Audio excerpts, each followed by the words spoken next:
Olá, tudo bem? Sou o professor Maurício de Menezes, professor de História.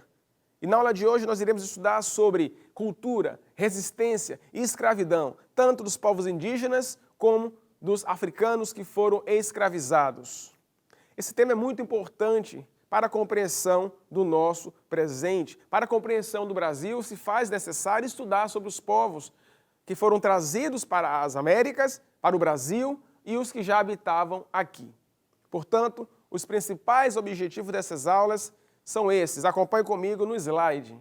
Temos aqui 4 objetivos principais. O primeiro, compreender, respeitar e valorizar a diversidade sociocultural e a convivência solidária em uma sociedade democrática.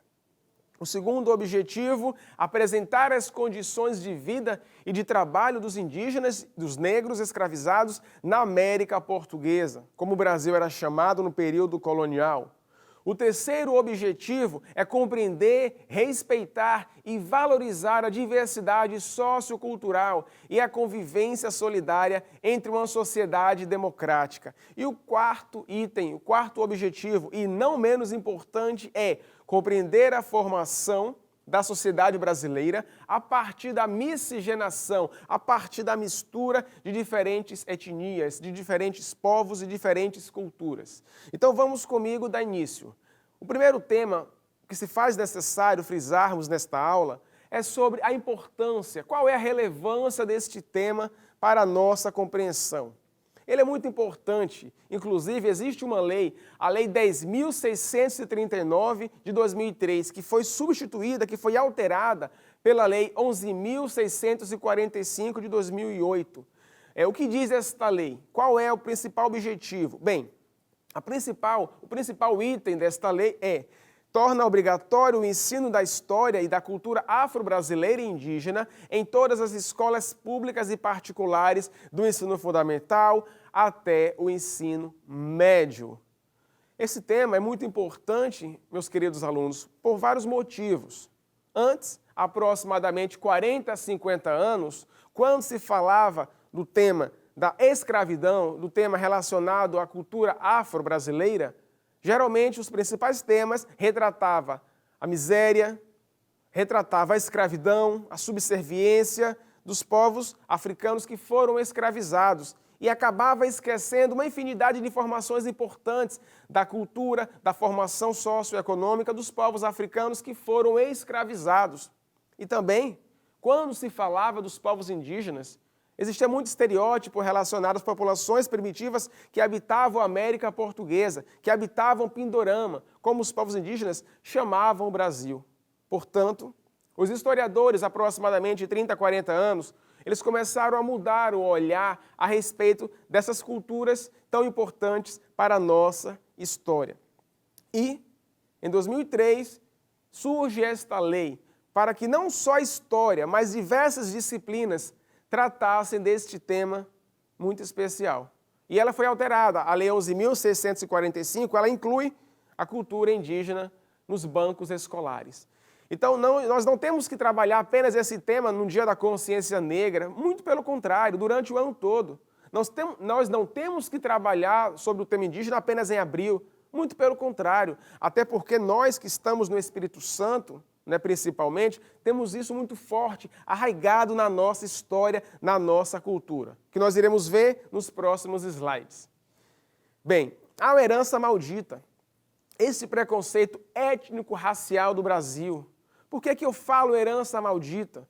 Porque ainda hoje, infelizmente, não só no Brasil como no mundo, existe o preconceito racial, existe o racismo arraigado na sociedade, algo muito triste. As pessoas, muitas das vezes, acabam julgando a pessoa pela sua cor, enfim, pela sua herança cultural, sua herança genética, e acaba esquecendo outros aspectos. A melanina não tem nenhum tipo de interferência na capacidade das pessoas. Nós jamais poderemos julgar as pessoas por ser de um determinado tipo, de uma determinada cultura. Todos nós somos riquíssimos, somos plurais, temos diversas contribuições e informações importantes. Portanto, a diversidade ela deve ser respeitada. Todos nós, inclusive os humanos, A herança principal da nossa história, ela surge na África. O primeiro achado arqueológico de seres humanos, ele surge na África. Então todos nós, de certa forma, somos sim africanos com muito orgulho. Então, vira e mexe, existem casos de racismo, sempre veiculados na imprensa, nos jornais, meio de comunicação. Povos indígenas ainda hoje sofrem muito preconceito. Há pessoas que falam assim com as populações indígenas, inclusive aqui no Espírito Santo. Ah, porque é índio, inclusive o nome, nós iremos ver, não é índio, é indígena. Índio foi o nome genérico dado por Cristóvão Colombo a todos os povos que habitavam a América. Então muitas pessoas do senso comum acabam falando assim, ah, porque é índio não pode ter celular com muitas tecnologias, ah, porque índio não pode andar de carro, ah, porque índio não pode... Claro que pode. Os índios, eles estão no século XXI, eles podem e devem se apropriar das tecnologias atuais da nossa sociedade. Ele não pode ficar parado no tempo, muito embora existem populações indígenas que estão sem um contato com o homem branco. Mas nós jamais podemos pensar que o indígena, porque ele era o primeiro habitante do Brasil, ele não pode ter acesso à tecnologia. Ele pode e deve sim ter acesso à tecnologia. Ele pode sim e deve morar em casas de alvenaria, de tijolo. Muitas pessoas acham que só porque é índio ele tem que morar em malocas, em oca. Não. Alguns podem viver nesse tipo de habitação e outros podem, com certeza, mudar a forma da sua moradia. Até porque o indígena, ele não está no século XVI, ele está no século XXI.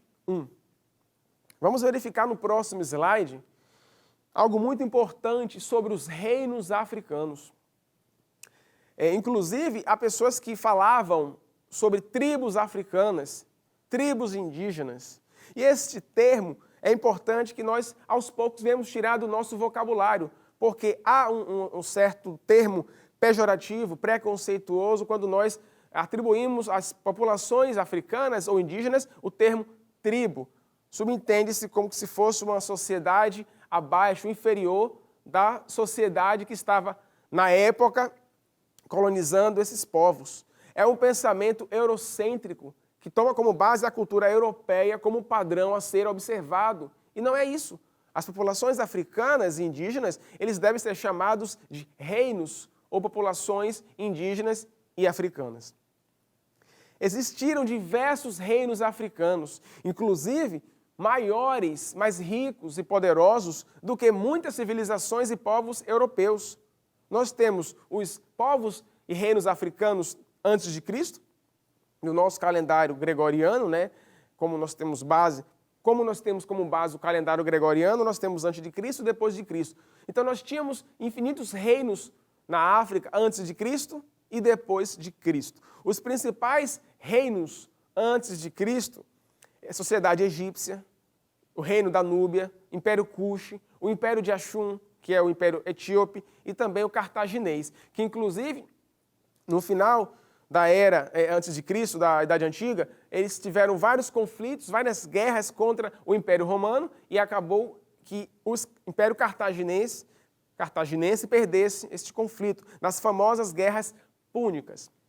E esses reinos riquíssimos, inclusive a sociedade egípcia, uma das primeiras civilizações que se tem notícia, a primeira civilização que utiliza a escrita, os hieróglifos, o Alto e o Baixo Egito, os faraós, as pirâmides, o rio Nilo, que era uma dádiva, segundo o historiador Heródoto, ou seja, a Núbia, o Império Kush, esses povos e reinos africanos, eles possuíam muita riqueza, inclusive ouro, a metalurgia.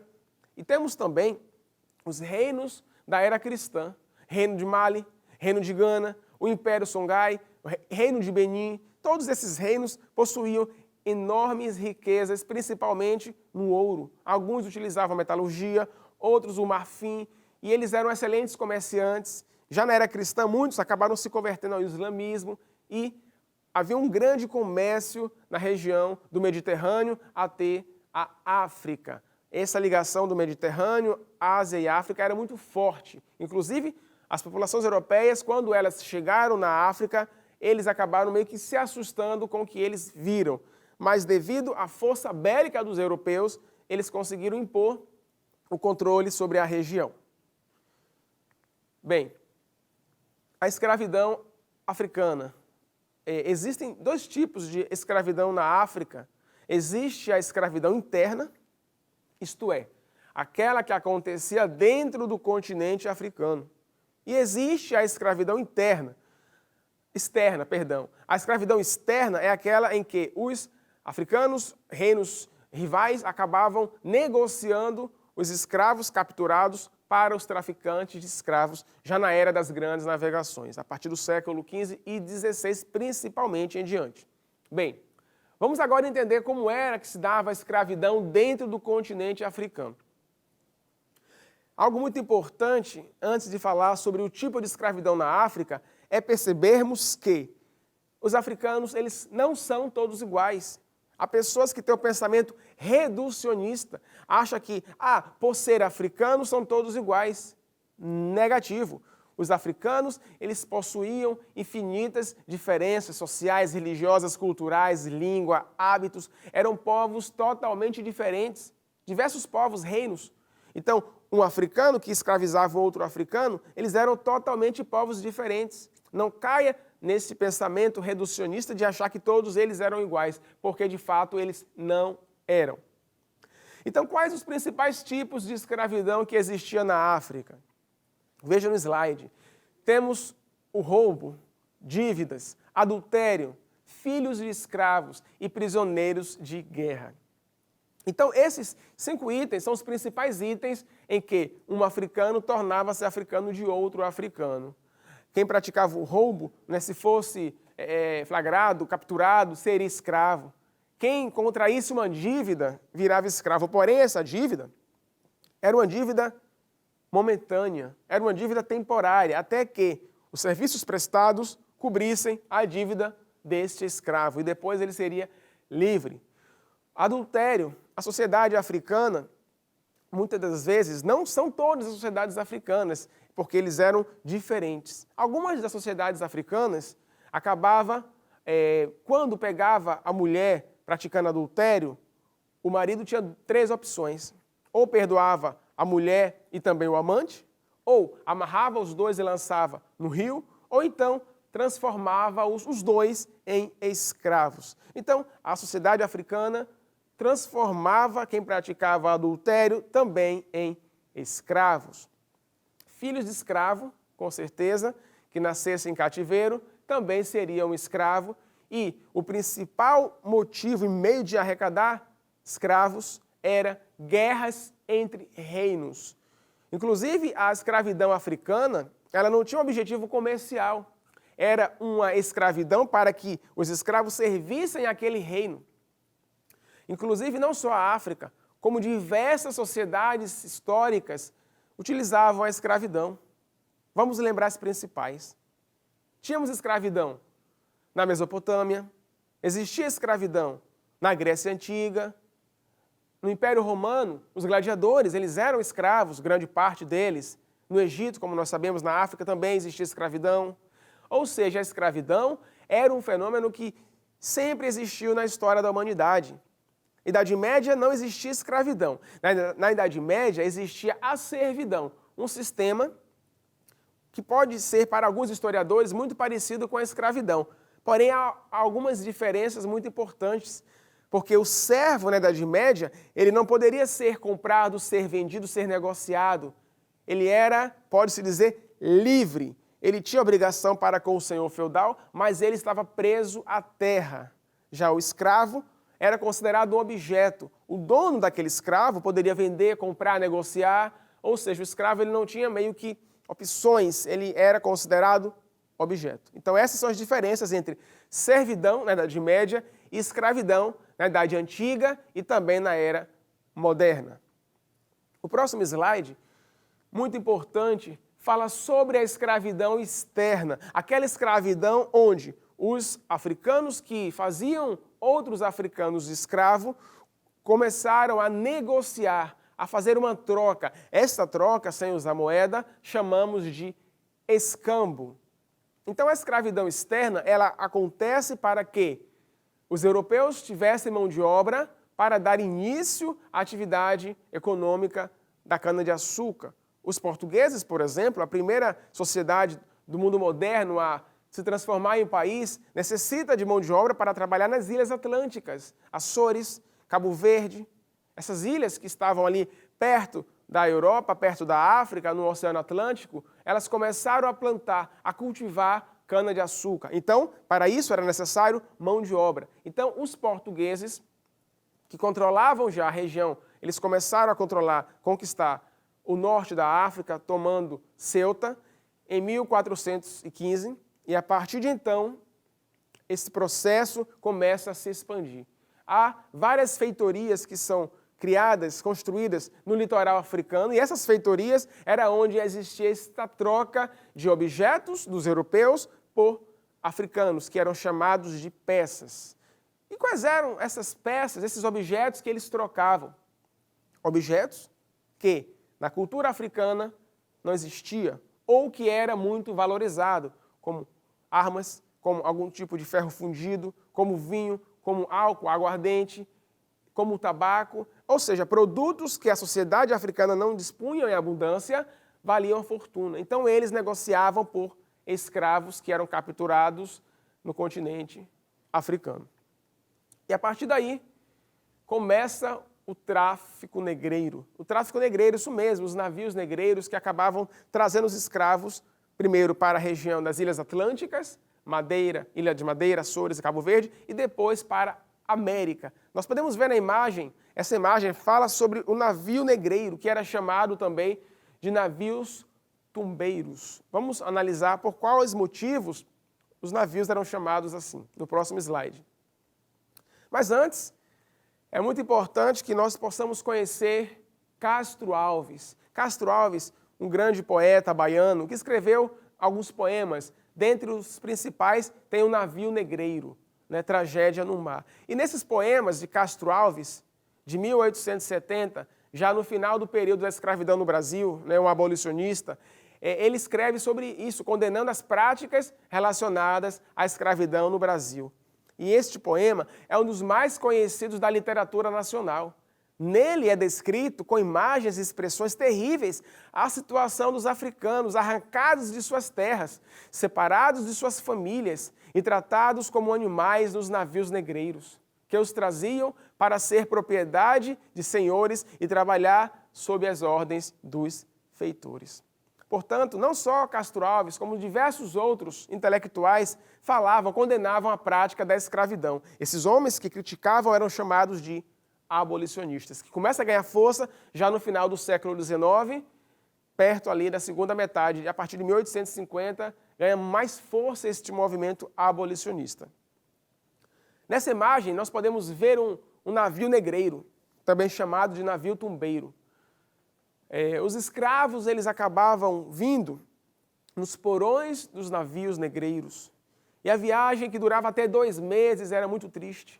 Existia escassez de água, falta de alimento, existia roedores nos porões dos navios. Alguns momentos durante a viagem, pequenos grupos poderiam vir para o convés tomar sol, mas geralmente eles viajavam amontoados nos porões dos navios fétidos. As necessidades fisiológicas eram uma dificuldade muito grande, né? Existia muito fedor naqueles porões, muitos pegavam doenças devido à falta de alimentação, à falta de água, à falta de ar, e muitos acabavam morrendo durante esta travessia. Aproximadamente 1/4 dos africanos que foram trazidos para a América, eles morreram nesta viagem, nesta travessia da África até a América. Há estimativas de que aproximadamente 12 a 13 milhões de africanos foram trazidos para a América, de 12 a 13 milhões. E desses, aproximadamente 5 milhões foram trazidos para a América Portuguesa. Ou seja, o Brasil é o lugar no mundo onde mais recebeu africanos escravizados durante o período colonial e também no período imperial. Portanto, as mortes que aconteciam durante a travessia acabavam não gerando muito prejuízo para os traficantes de escravos. Portanto, quando eles chegavam, iam direto para o mercado de escravos, onde os escravos ficavam empilhados um ao lado do outro e o futuro dono deste escravo ia olhar, conferir as peças que haviam chegado. Os escravos não eram chamados de escravos no documento, eles eram chamados de peças, como se fosse um objeto. E o futuro dono desses escravos iria olhava os olhos, olhava os dentes, olhava a rigidez dos músculos, muitas das vezes pedia para que os escravos pulassem para ver a sua saúde, olhava também as partes genitais, inclusive os escravos eles ficavam pelados, tanto as mulheres como os homens. E assim, o seu futuro dono olhava e pagava um preço alto por vários escravos. O homem, a idade adulta, valia muito mais, a mulher valia um pouco menos e criança menos ainda. E quando esses escravos chegavam, além disso, muitas das vezes havia uma mistura. Os traficantes de escravos, eles preferiam mesclar escravos de diversas partes da África, porque fazendo isso iria dificultar a comunicação. Como eu havia dito no início da aula, diversas línguas na África. Então, se o traficante mistura esses africanos, vai ser muito difícil que os escravos entendam um ao outro. Então, era uma estratégia dos traficantes de escravos para evitar fugas, evitar rebeliões dos africanos que foram escravizados. E qual o destino desses escravos? Quais os lugares para onde eles iriam? Diversos lugares. Nós podemos ver que existiam vários tipos de escravos, mas antes de analisar o destino desses escravos, confira comigo nesse slide as estimativas de africanos que foram trazidos para a América.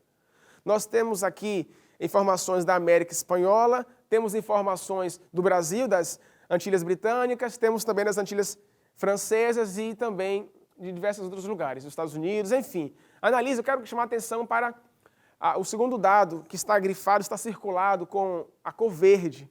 Percebam vocês que o Brasil, ainda no início do século XVI, havia importado menos escravos que a América Espanhola, porque foi no início da colonização, existia muita escravidão indígena no Brasil nesse período. Só que a partir do século XVII, vocês começam a ver que, 1601 em diante, o Brasil passa da América Espanhola. A partir de 1651 até 1700, século XVII, segunda metade do século XVII, o Brasil quase que dobra a quantidade de escravos, de africanos que foram trazidos para a América Portuguesa. Isso acontece principalmente por conta da atividade econômica do açúcar. A atividade econômica do açúcar faz com que os portugueses, os traficantes de escravos, importem mão de obra da África. Por esse motivo que houve este crescimento gigantesco com relação à América Espanhola. E confira mais comigo nesse slide como, durante a atividade econômica da mineração, quase que triplica a quantidade de africanos que foram trazidos para a América Portuguesa com relação à América Espanhola. E também no final do período da mineração, este número continua cada vez mais alto. E já no final do século, na primeira metade do século XIX, esse número começa a diminuir por conta das restrições com relação ao tráfico negreiro e já, devido à lei Eusébio de Queiroz de 1850, começa a cair consubstancialmente o número de africanos que foram trazidos para a América Portuguesa. Então, essa estimativa, esses dados, demonstram que o Brasil, de fato, foi o lugar no mundo onde mais recebeu africanos que foram escravizados. Bem, como eu havia dito, para onde esses escravos iriam? Para diversos lugares. Havia os escravos rurais, existia também os escravos das minas, nós tínhamos também os escravos urbanos. Vou descrever para vocês as principais características do escravo rural. O escravo rural, geralmente, ele ia trabalhar, na época, estamos falando da segunda metade do século XVII, XVIII, a principal atividade econômica era o ouro branco, também chamado de cana-de-açúcar. Então, o açúcar era a atividade econômica que mais interessava a metrópole, que mais interessava a Portugal. Então, esses escravos iriam trabalhar nas fazendas, que eram chamadas de engenhos de cana-de-açúcar. E o escravo ele era fiscalizado pelos feitores, pelos capatazes da fazenda, eles moravam geralmente nas senzalas, existia um controle sobre o que ele fazia, que não era só no engenho de cana-de-açúcar, ele trabalhava na plantação, trabalhava com os animais, trabalhava de diversas maneiras dentro daquela fazenda. E sofria muito no pelourinho, na frente dos outros escravos, para servir de exemplo, mas mesmo assim o escravo resistiu à escravidão. Tínhamos também o escravo das minas. Esse tipo de escravidão foi o mais penoso da época colonial do Brasil. eram os escravos que não passavam de 5 anos a expectativa de vida de quem trabalhava nas minas. Existiam muitos perigos iminentes.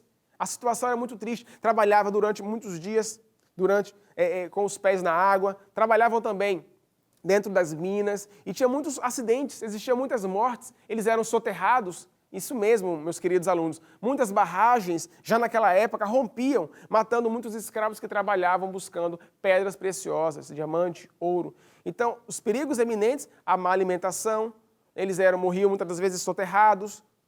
Enfim, eles tinham uma vida curtíssima nas minas durante o século 17 e 18, principalmente. E o outro tipo de escravos é os escravos urbanos. Os escravos que trabalhavam na cidade, geralmente chamados de escravos de ganho. E também tínhamos os escravos de aluguel, em que o senhor alugava aquele escravo para outra pessoa e no final do dia ou da semana essa pessoa pagava para o dono daquele escravo. O escravo de ganho, ele poderia fazer diversas funções na cidade. Poderia trabalhar como carregador, poderia trabalhar como se fosse um meio de transporte, poderia trabalhar também vendendo doces, vendendo flores.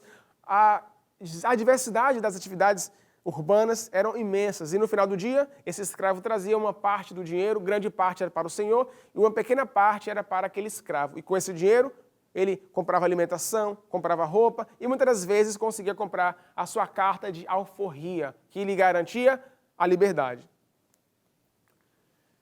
E o escravo, ele resistiu à escravidão? Será que o escravo lutou contra a escravidão ou ele aceitou passivamente ser escravo? Com certeza, ele resistiu de todas as maneiras contra a escravidão.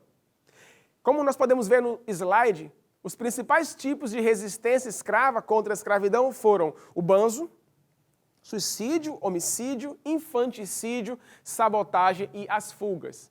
O banzo era como se fosse uma grande depressão, uma grande saudade da África, da sua casa, do lugar onde eles estavam, até porque eles foram arrancados do seu seio familiar, da sua cultura e foram trazidos para a América. Então o banzo fazia com que esse escravo, ele não realizasse nenhum tipo de atividade, não trabalhasse, não se alimentasse, não bebesse água e muitas das vezes nessa melancolia ele acabava sucumbindo e morria. Dizia-se na época que era a falta de alimentação, dizíamos na época que também eram as viagens que eles acabavam passando por muitas intempéries, mas muitos morriam de melancolia e depressão profunda, chamada de banzo. Um outro exemplo de resistência é o suicídio. Muitos escravos acabavam tirando a própria vida porque não queriam mais sofrer a escravidão. Para muitos desses escravos, a morte era o caminho para acabar com o sofrimento. Havia aqueles que cometiam homicídio, meus queridos alunos, isso mesmo. Tinha escravos que matavam o seu senhor, a sua família. Tinha uns que envenenavam a comida. Muito embora existia um tipo de escravo que trabalhava na casa do senhor, que experimentava antes aquela comida. E se aquele escravo não tivesse nenhum problema, a família podia comer. Muito embora quem trabalhava na casa grande, como era chamada, por exemplo, a casa central da fazenda de cana-de-açúcar, eram escravos meio que da confiança do senhor. Então, geralmente, como tinham uma certa confiança, esses escravos acabavam tendo alguns privilégios e muitos deles acabavam não envenenando a comida do senhor. Tínhamos também algumas escravas que cometiam infanticídio, isto é, matavam o filho ainda na barriga. Tinha os que praticavam a sabotagem, meus queridos alunos. Alguns escravos, quando o feitor não estava olhando eles fazerem moer a cana, colocavam pedra, queimavam muitas das vezes o canavial, ou seja, diversas maneiras de sabotar a produção de cana-de-açúcar. E o principal item, o principal meio de resistência era a fuga. Existiam diversos tipos de fuga. Havia aquelas fugas temporárias, que muitas das vezes ele fugia durante a noite e voltava de manhã cedo, ia para uma fazenda vizinha, para alguma festa, algum evento cultural. Existia aquela fuga permanente. Existia também a fuga individual, que era mais fácil, e existia também a fuga em grupo. Existia diversos tipos de resistências e geralmente as fugas, as que eram permanentes, eles poderiam ir para a cidade, para o meio urbano, se misturar com a população, até porque grande parte era população negra, e eles queriam logo calçar os pés, porque era a marca da escravidão no Brasil colonial, eram escravos, eram negros descalços. Então, se o negro fugisse da cidade, do campo, por exemplo, da plantação de cana-de-açúcar, fosse para a cidade, ele iria providenciar de imediato algo para calçar os pés. Porque assim ele poderia tentar esconder que era escravo. Muito embora, quando chegasse na vila, na cidade, né, as pessoas queriam verificar o documento, saber de onde ele veio, qual a origem, se é escravo, se não é escravo. Então, todo documento era exigido desse recém-chegado nas cidades. E tinham aqueles escravos que iam para as comunidades mais afastadas, e existiam também comunidades mais próximas, chamadas de quilombo, onde o principal quilombo do Brasil está na Serra da Barriga, no estado do Alagoas, né, onde o principal líder foi Zumbi dos Palmares. Mas aqui no Espírito Santo nós também tivemos e temos ainda remanescentes comunidades quilombolas. Existe em São Mateus, existe no sul do estado, existe também em Ibiraçu, uma comunidade quilombola de São Benedito. Então, esses lugares mais distantes dificultava que eles fossem capturados pelo capitão do mato, que era quem iria em busca desses escravos fujões. Existe um documento histórico muito importante sobre o Fortunato. Vamos verificar esse slide analisando a fuga desse escravo. Anda fugido desde o dia 18 de outubro de 1854, o escravo crioulo de nome Fortunato, de 20 e tantos anos de idade, com falta de dentes na frente, com pouca ou nenhuma barba, baixo, reforçado e picado de bexigas, que teve há poucos anos. É mais pachola, mal encarado, fala apressado e com a boca cheia, olhando para o chão. Costuma às vezes andar calçado, intitulando-se forro, ou seja, alforriado, livre, e dizendo chamar-se Fortunato Lopes da Silva. Sabe cozinhar, trabalhar de encadernador e entende de plantações de roça, de onde é natural. Quem o prender, entregar à prisão e avisar na corte ao seu senhor Eduardo. Então, esse é um documento histórico que existia inúmeros na época do Brasil colonial imperial em busca dos escravos fugitivos. E agora falaremos sobre a escravidão indígena. O Brasil também teve escravidão indígena? Com certeza. A escravidão indígena, inclusive, ela aconteceu principalmente nos primórdios da colonização portuguesa. A partir de 1530, aproximadamente, 34, quando começou a atividade canavieira, e até final do século XVI, pode-se dizer, existiu sim a escravidão indígena. Só que com o tempo, essa escravidão acabou sendo suplantada pela escravidão africana por diversos motivos que nós iremos ver mais à frente. Na imagem que vocês podem ver sobre a escravidão indígena, nós temos algumas pinturas de homens, artistas franceses que vieram para o Brasil no século XIX, a pedido de D. João VI, na missão artística francesa para retratar o cotidiano do Brasil. E temos aqui alguns escravos que estão sendo levados cativos para trabalhar nas atividades dos portugueses. Bem, os europeus versus indígenas.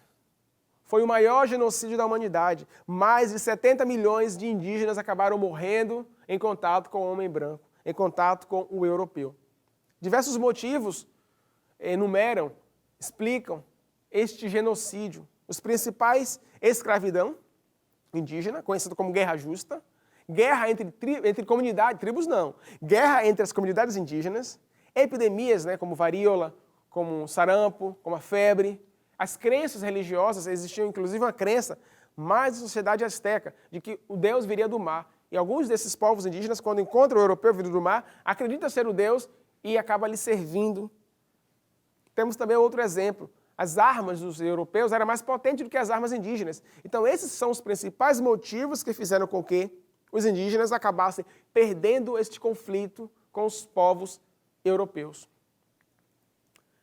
Bem, a organização social dos indígenas no Brasil. A organização social era bem diferente da dos europeus. Não existia classes sociais igual existia na Europa. Todos viviam em comunidade. Tudo bem, a mulher tinha um papel na comunidade e os homens outro papel. Por exemplo, a função da mulher nas comunidades indígenas, nas principais comunidades indígenas, é plantar, colher, cuidar da criança. Essas são as principais atividades das mulheres, a plantação. Já a atividade dos homens é a caça, a pesca, preparar o terreno, praticar a coivara para a plantação. Então, cada um tem um papel definido. Se o indígena homem vai caçar, quando ele traz a caça, era geralmente dividida entre todos eles. Portanto, existia uma vida em comunidade. Tudo bem, existiam os papéis sociais, existia o pajé, existia o cacique. O pajé era o curandeiro, o líder espiritual, era quem conhecia os remédios, as ervas que fazia com que as pessoas pudessem ser curadas das enfermidades. Existia essa ligação com o sagrado, com os deuses. Essa prática era chamada também de pagelança. Tínhamos também outro agente na comunidade indígena, que era o cacique, que geralmente era o líder, o guerreiro mais respeitado, muito embora existia o conselho dos povos indígenas para tomar uma decisão se iria entrar em guerra ou não. Tínhamos também o curumim. O curumim é criança indígena que geralmente fazia as funções, ficava o menino com o pai e as meninas com a mãe, para que eles aprendessem as funções que o pai fazia e que a mãe fazia, para que eles, logo em seguida, assumissem essas funções também. O nome genérico índio. Nós não podemos chamar as populações que habitavam a América de índios, porque esse nome era como Cristóvão Colombo chamou os povos que habitavam a América, porque Cristóvão Colombo, ele acreditou que estava na Índia. Por conta disso, chamou os habitantes daqui de índios. É um equívoco. O nome correto seria nativo, tupiniquim, tupinambá, astecas, maias, nativos, indígenas. Esses são os nomes corretos das populações que habitavam a América. Indígenas, que são aqueles que são nativos daquela região.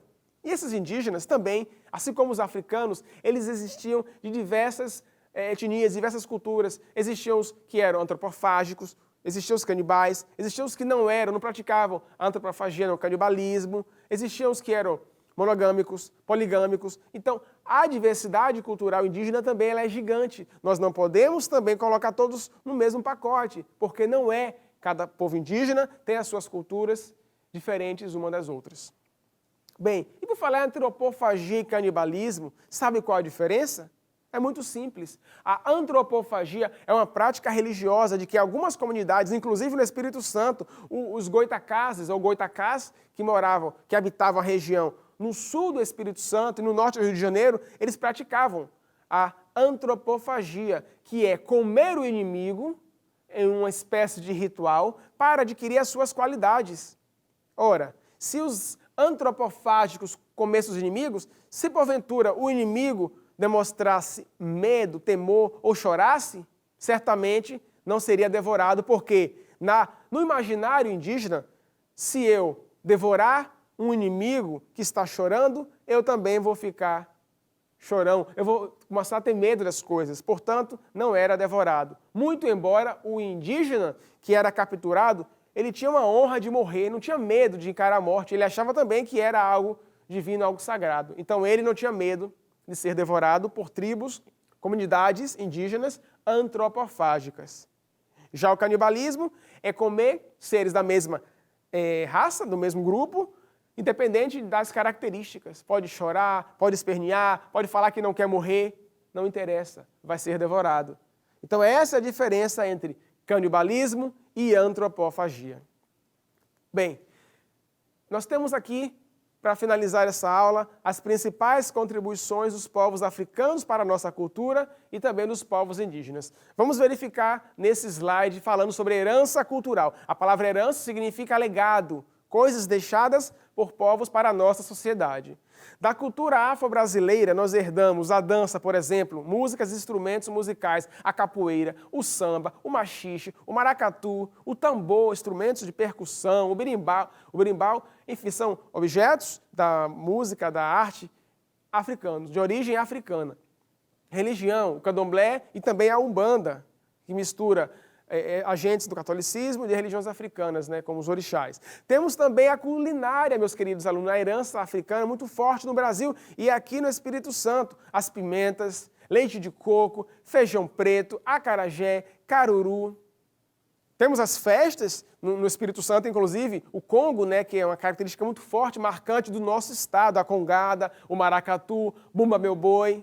No vocabulário, nós temos diversas palavras de origem africana, caçula, cafuné, canjica, farofa, isso mesmo, fofoca, mingau, mochila, moleque, são palavras de origem africana e diversas outras. E temos também a pamonha, temos o samba, a tagarela, xodó, zangá, são palavras de origem africana, são palavras afro-brasileiras. E a herança cultural indígena? Essa daí realmente é fortíssima no nosso estado, é um estado abençoado que misturou os povos indígenas que já habitavam a região, os africanos que foram trazidos, os portugueses e os europeus que vieram depois, já no século XIX. Então, do indígena, nós adquirimos vocabulário, capivara, amanda, maracujá, camburi, guarapari, ibiraçu. Nós temos diversas palavras que são palavras de origem indígena. Mochuara, é isso mesmo. Na culinária, o pirão de peixe, a mandioca, a muqueca capixaba. Falando nisso, deu até fome agora. Muqueca capixaba, que delícia. É uma herança indígena. Práticas no plantio e na pesca, como a coivara ou arrastão, que ainda hoje é praticada em diversas comunidades, em diversos lugares, principalmente mais na zona rural do Espírito Santo e do Brasil afora. Na medicina, nós temos a medicina homeopática, que é a medicina natural, também é uma herança indígena. E, por fim, hábitos de higiene, como tomar banho todos os dias, como a depilação, são heranças fortes da cultura indígena no nosso país. Portanto, esses são os principais aspectos étnicos e culturais desses povos fantásticos, os povos indígenas, os povos africanos. É muito importante estudarmos a história para compreendermos a nossa atual realidade, entender o Espírito Santo, entender o Brasil e o mundo que nos cerca. Portanto, vamos respeitar, valorizar e conhecer as culturas que formaram o nosso estado e o nosso país. Essa aula é uma aula muito importante, espero que você tenha anotado as informações. Até um próximo vídeo, até uma próxima aula. Um grande abraço. Tchau!